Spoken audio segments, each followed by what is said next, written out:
We're going to go ahead and get started, so please continue eating. Before we get started, I just want to recognize a couple of guests. I want to thank Ms. Linda Lee Purvis, who is the Interim Vice President for Academic Affairs, so thank you for coming today. And I want to thank Dr. Neil Weaver, our president, for coming out. Thank you, Dr. Weaver, for coming out and supporting us here today. As some of you may know, they're a little tired from doing waffles with the president or pancakes with the president last night. They were up pretty late, as I understand, serving you guys breakfast. So thank y'all for making time in your busy day to come. And I want to thank Dr. Gaynor Chokas and Dr. Suzanne Connor for setting this up. Dr. Chokas always does such a great job with these kind of things. And mainly I want to thank all of you and congratulate you for about to complete this journey.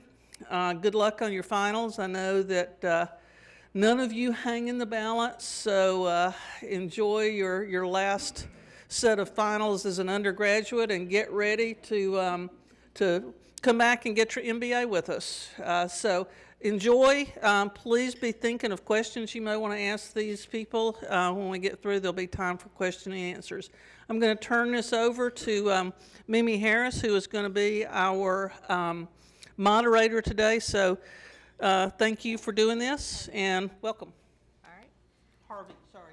No, you're fine. All right, so as Dr. Wilson said, my name is Mimi Harvey, and I'm a junior HR major, and I'm from Cordele, Georgia. I've been a member of Enactus for 2 semesters now, and I also work at Chick-fil-A in Cordele. And so this is a little bit about me. Now I'll let each panelist introduce themselves. My name is Ryan Garnto. I'm a 2013 graduate here at Georgia Southwestern. Started in 2009. I was a member of Kappa Sigma fraternity while I was here. I was a senator on student government while I was here. I was vice president of student government. I was in charge of the judicial affairs. I was a member of Enactus. I think it was SIFE then. Is that right? While I was here. I currently reside in Albany, Leesburg area with my wife of almost 3 years. I currently do insurance and financial planning. I was led to that career while I was here at GSW. Part of that, I got an internship with State Farm here in town, and that career led me to insurance, and it kind of broadened my horizons since then. So without being forced to an internship, probably wouldn't have been where I am without it today. My name's Carlene Wise. I graduated in May of 16, and that was with a bachelor's degree in business management. I had actually graduated with an associate of applied science back in '01 and thought, I had enough.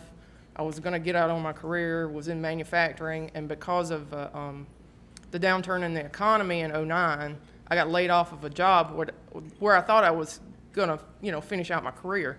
And that really puts you to thinking. I'd like to thank, Dr. Chokas, because I went in her office and really uncertain as to what direction to go into and got set up going through the business management courses and finally finished that up. But anyway, I currently work for Raytheon, who is a defense contractor down in Albany, Georgia. Been there 7.5 years. I'm a material program manager there. I started out as a buyer 1 and worked up buyer 2, buyer 3, and then was able to get this job. And in that role, I sourced, we have a $250 million 5-year contract, and it has about 1,000 parts on it where we handle repairs on engines, transmissions, radios, anything based out of land-based vehicles that the Marine Corps uses. They can put on that contract, and they send us new ones, and we have to source those and that kind of thing. But that is kind of what I've done the whole time, and then they've added on like sales forecasting and some other roles with this new role. But anyway. Thank you. Good morning. I'm Jamar Nelson. I'm originally from Cordele, Georgia. I graduated from Georgia Southwestern in 2011 with a bachelor's in human resource management. And I originally started out at ABAC. I got my associates from there, and then I transitioned over here to Georgia Southwestern. And I met my wife, who's sitting in the audience. I met her here at Georgia Southwestern. It was September the 9th, 2009, 9:16 a.m.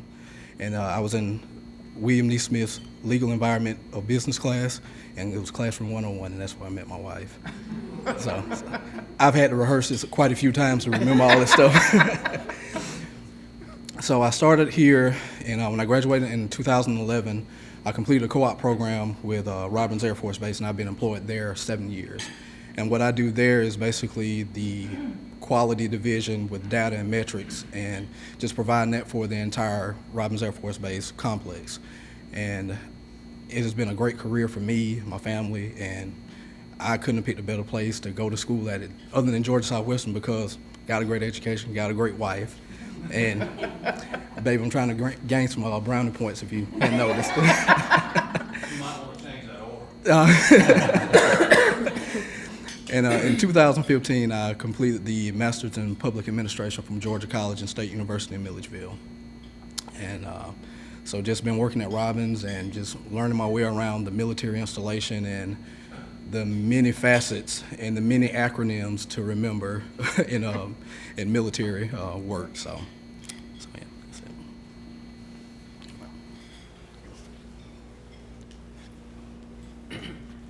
All right, can we get a hand clap for our panelists?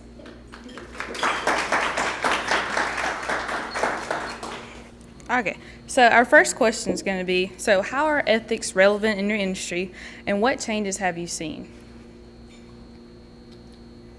I can start that. Okay. Ethics in my industry is a pretty big, hot topic currently, and always. Obviously, doing the ethical thing with your clients' money and their financial situations is a pretty big deal.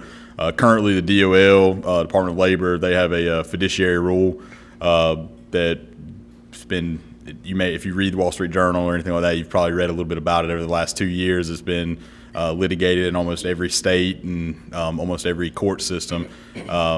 And basically, what it's wanting to do is put more responsibility on an advisor for managing someone's money. It's wanting to change the way you can charge fees and commissions, and some of it's good, some of it's bad.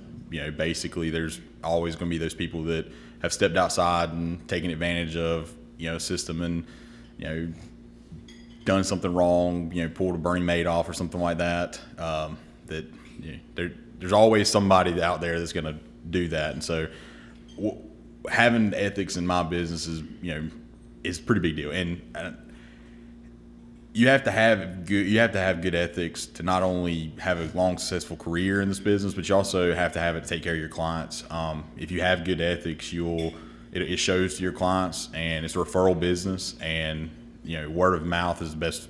You do business with Dr. Wilson, she refers you to her cousin, and so forth. And so that's just kind of the basis of it for mine.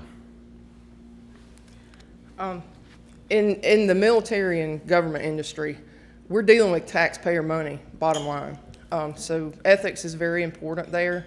We have to go through annual training where and it's different. We have group training, we have individual training, and then some courses you can pick to do that training with, so it's geared toward your contract or your program that you're working on. So they don't require you to do something that you don't touch all the time, so to speak.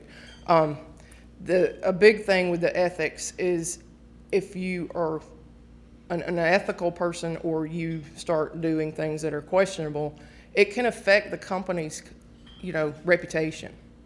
And in trying to win awards and stuff with the government, that affects your competitive advantage.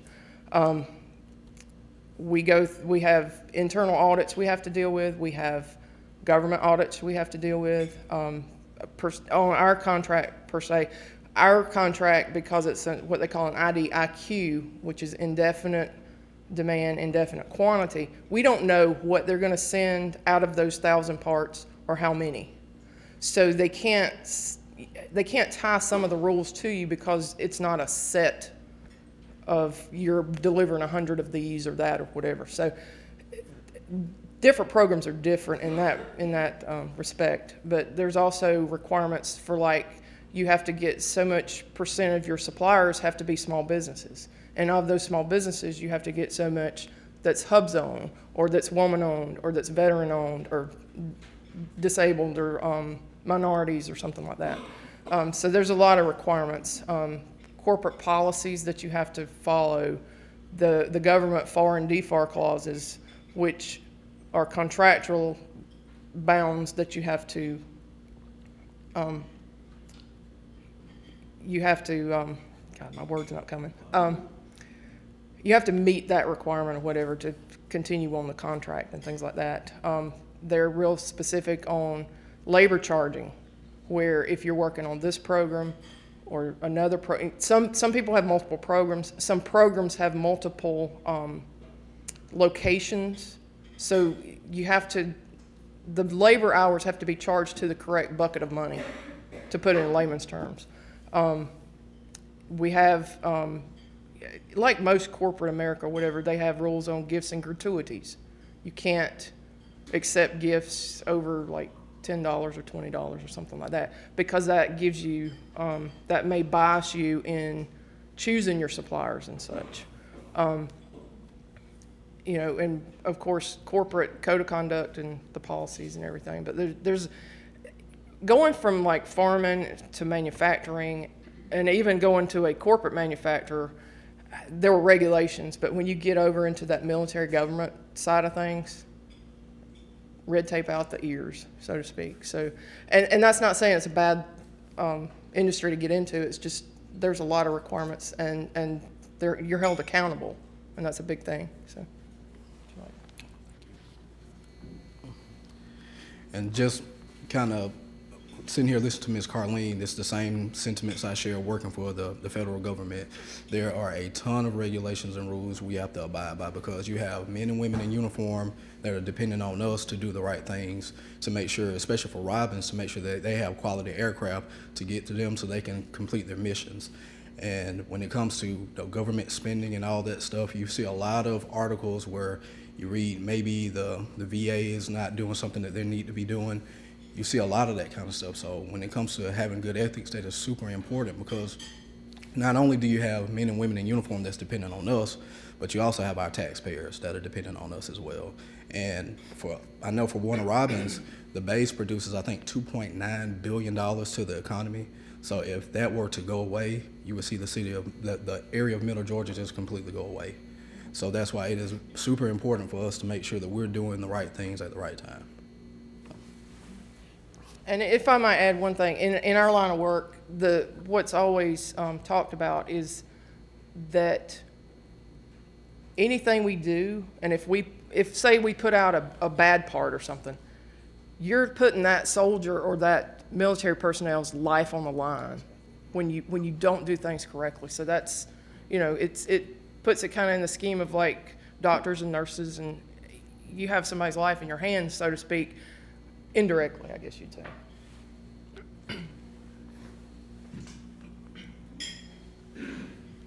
Okay. How do you assess ethical attributes and characteristics when hiring? You know, growing up on a farm, and it seems maybe not as important as like your corporate job or your whatever, but you get a very good grounding on work ethics.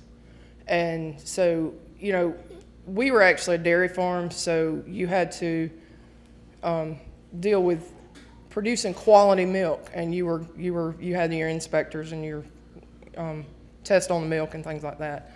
But you know, going over into the military, you're still held to doing the right thing, being honest, you know, keeping your customer, the government, in the best light or whatever of things, and you're held accountable. And the best thing that, like our program manager, who is the highest manager there on the program, you know, if you make a mistake, own it, kind of thing, and then move forward on how to fix it. But they look at commitment as being one of the keystones of having strong work ethics. your dedication to prior jobs and, you know, how you've worked on teams and things like that. And I know for the organization that I work for in the quality division, that's policy and procedure is the cornerstone of what we do. And so on my desktop at my computer at work, I have a link that has basically every regulation that's surrounding Robbins and even beyond Robbins on my desktop. And, you know, often every day I go in and try to review those things to make sure that I'm abreast of all the changes and all the things that are necessary to do our jobs correctly.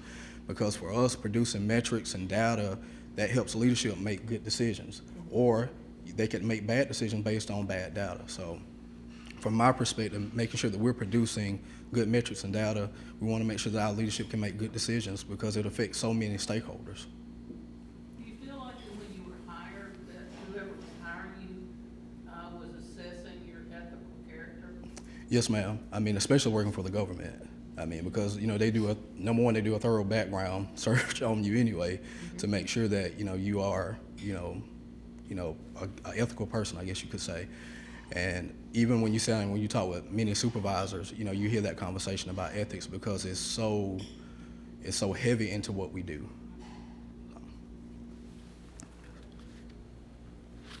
Just touching base on going through the interview process, you know, when you go out there in the world, you start throwing your resume out to these businesses, you're going to have references. And I think that's probably one of the biggest judges of your ethics is who you can put on that. Because you can't put your mom or your dad on there. You've got to put, you know, former professors, former, you know, people you've worked for, you know, former employers. You know, obviously if you put a former employer there, you better have a high ethical standard. You better be a good motivated worker. That's pretty brave, especially if you're leaving that employer for another employer. But you know, I would probably say that's probably one of the biggest judges. You know, he brought up getting a background check. I got fingerprinted, background checked. You know, the SEC, FINRA, the state of Georgia, the state of Florida. You know, I can't do anything. They'll find my fingerprints real fast. So. Also, when you do put your references out there, think about those things when you're putting them on your resume. I know that's not necessarily ethics, but you know, those are very important because what those people are going to say about you when they get those phone calls, they're going to call too. And please let those people know that you put them on there as a reference. I'm pretty young and I still get put as references for some of my friends and some of my fraternity brothers, and I don't vouch for them all the time. I'm not putting my name on the line for somebody, especially if you don't ask for me. I'm be like, oh, I didn't know I was supposed to do this. So please let them know, you know, ask them if it's okay. You know, it goes a long way, and it also, especially if you ask, even if you know, they'll stick their neck out for you most of the time. All right. Thank you. So how do you assess ethics with your suppliers and or end users of your service? So suppliers doesn't really go towards me, but of my users. So we go through a bunch of anti-money laundering and making sure that like our consumers doing ethical choices. Making sure that you're not laundering money for any kind of illegal activities. You'll as you go through things, you know, any transactions of like anything over $9,999. Well, anytime I take a check, we have to log it into a computer system. Anytime we take EFTs for any products and investments, anything like that, it gets logged into the system. So everything's being tracked that way to make sure that it's all going to a correct bank account, everything's matching up. Everything over 5,000 gets flagged in our system. You know, we just did, the end of tax season, so throwing a bunch of money in for IRAs at the end of deadlines. I had one client who put $10,000 into his retail account. Got flagged. I got emails by our managing partners like, hey, what's going on with this? Can you send an email to the compliance department? So, from my side of things, we take a very high ethical standard to make sure that with our brand and that, what we're doing is very above board, and to make sure that we're not dealing with anything that could be illegal. For suppliers, we go through quite a few checks and balances on vetting those suppliers. We do financial reviews. We do performance reviews. We use, I'm not sure if anybody's familiar with like Duns and Bradstreet.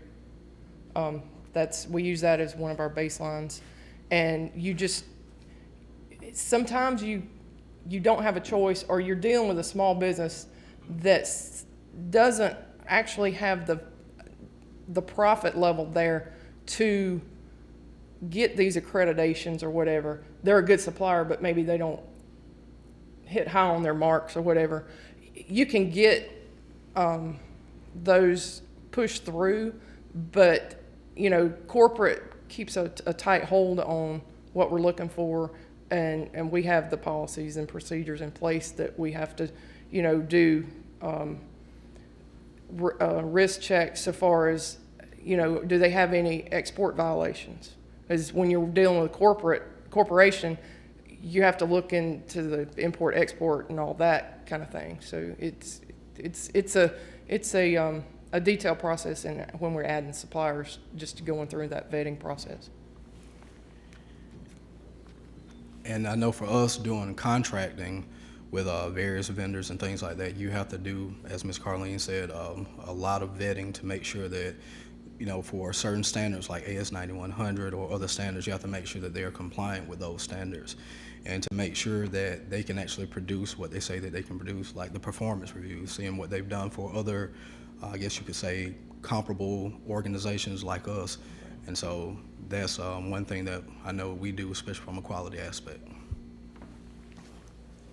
And if I might add something, bottom line, if something doesn't pass, I mean, if you have a supplier that says they can do it and then they don't deliver, that winds up affecting your company's reputation. So you want to be sure you do the vetting process correctly. Whenever you go out into the world and you start dealing with any advisors, and for some of you that actually have advisors, the government's actually created it's actually FINRA, it's called FINRA Broker Check, and you can actually check the record and essentially the ethics to a degree of your advisor. It'll tell you any of their compliance issues or anything like that. So when you start going to deal with somebody like that, it's FINRA, brokercheck.com. Actually has to be on everybody's website now. Put their name in. It'll tell you, if they've ever had any issues, what it was for. It'll tell you their licensings, where they're licensed, stuff like that. I advise that to all of you, especially young, when y'all start, investing or anything like that, to do that before you choose somebody. So, have you ever been in a situation where ethics were involved in making a decision? So, think of someone whose moral judgment you respect. How will your decision affect others? I feel like ethics are a big part of my job. So, I feel like ethics are, you have a moral obligation every day to do what's right for your clients and what's right to do the right thing. My wife was asking me last night, she's like, what are you going to say tomorrow when they ask you any questions? I'm like, ethics are very simple. Just do the right thing. And so, that every day, there are certain situations where you could possibly, do this and make more money, but it may not be the best thing for the client. And that may not necessarily mean anything to y'all, but, when you go out to the business world, at some point you're going to be, asked to do something, and if it's not the right thing, you don't feel right about it. Sometimes just, the money's not worth it. Right. And just to go on with that point, do like a gut check. If it doesn't feel right, it doesn't smell right, doesn't sound right, say something. Don't be afraid to be that person that speaks up. And not that we get into those type meetings, but a lot of times I try to play devil's advocate at work. Present that other opinion, or that, a different option of how we can do this.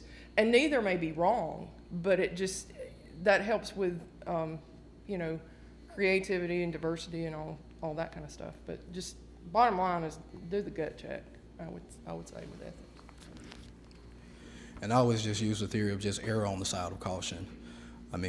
For technicians that work on aircraft at Robins, I mean, that's why we have a lot of internal audits, external audits to make sure that our technicians are in compliance with all the rules and regulations to maintenance, to make sure that our men and women in uniform have safe, reliable aircraft to complete their missions.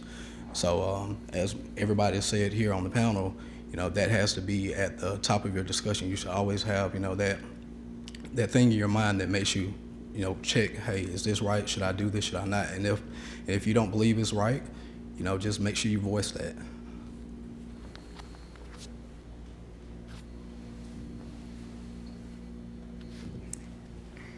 Okay, so what does ethics mean to you? And basically, in other words, how do you define ethical concerns?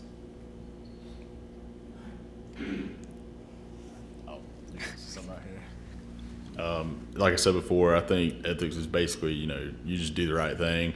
And like she said, it's a gut check. If it feels wrong, there's a good chance it's probably wrong. Like I said, it's not worth the money. I mean, there's a ton of jobs out there. Don't threaten yourself or your reputation or even worse, jail time for something stupid. All right. Just keep in mind that that's your integrity, and you're accountable for what you do. So, just do the right thing. And I think that's the same thing for me, is just making sure you're doing the right things at the right time. I mean, because so many people can be affected by you making a bad decision. So, you want to always make sure that you're making right decisions.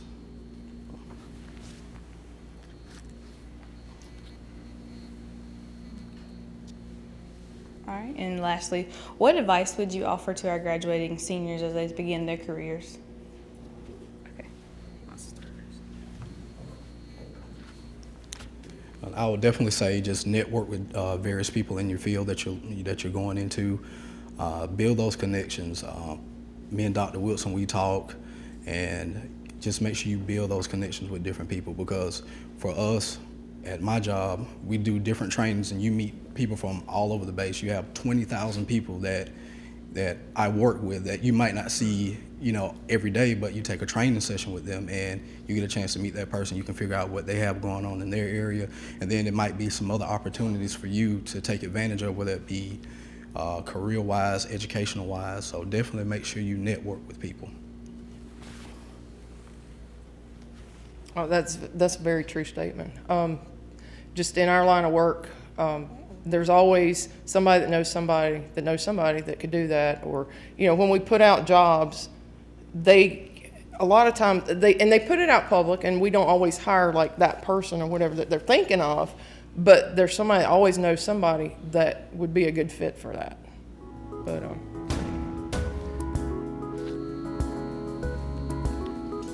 I don't really have anything. I think they kind of covered everything on that.